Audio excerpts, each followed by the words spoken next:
सभी भाई बहनों को जय मसीह की।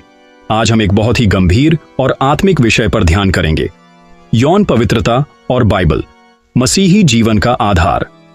बाइबल हमें स्पष्ट रूप से बताती है कि शरीर की पवित्रता, विशेषकर यौन पवित्रता, मसीही जीवन का एक आवश्यक हिस्सा है।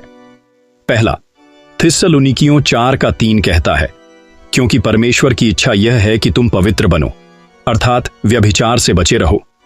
भाइयों और बहनों, यौन पवित्रता क्यों इतनी महत्वपूर्ण है? पहला कारण यह है कि यह सीधे हमारे और परमेश्वर के संबंध को प्रभावित करता है। जब हम व्यभिचार या अशुद्धता में गिरते हैं तो हम केवल अपने शरीर को नहीं बल्कि आत्मा को भी अपवित्र करते हैं। बाइबल कहती है कि व्यभिचारी परमेश्वर का राज्य नहीं पाएंगे। पहला कुरिन्थियों 6:9। दूसरा कारण यह है कि यौन पवित्रता विवाह को सम्मान देती है। इब्रानियों 13:4 कहता है, विवाह सब में आदर की बात समझी जाए और विवाह का बिस्तर अशुद्ध न हो। इसका अर्थ यह है कि विवाह परमेश्वर की योजना है और विवाह के बाहर का कोई भी यौन संबंध पाप है। तीसरा कारण यह है कि यौन पवित्रता हमें संसार में गवाही बनाती है। जब लोग देखते हैं कि मसीही लोग शुद्ध जीवन जीते हैं तो वे हमारे जीवन में परमेश्वर की पवित्रता को पहचानते हैं।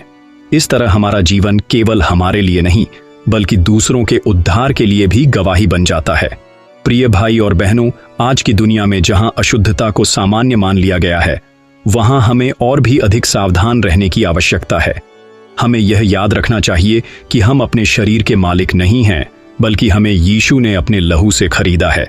यौन पवित्रता केवल एक नियम नहीं है, बल्कि यह हमारे जीवन का आधार है। यही हमारे मसीही जीवन की नींव है। जब हम अपने शरीर को पवित्र रखते हैं, तब हम परमेश्वर की इच्छा के अनुसार चलते हैं और उसकी आशीष का अनुभव करते हैं। अंत में प्रार्थना। हे परमेश्वर, हम तेरा धन्यवाद करते हैं कि तूने हमें पवित्र जीवन के लिए बुलाया। हमें सामर्थ्य दे कि हम यौन पवित्रता में चलें, हर व्यभिचार और अशुद्धता से बचें।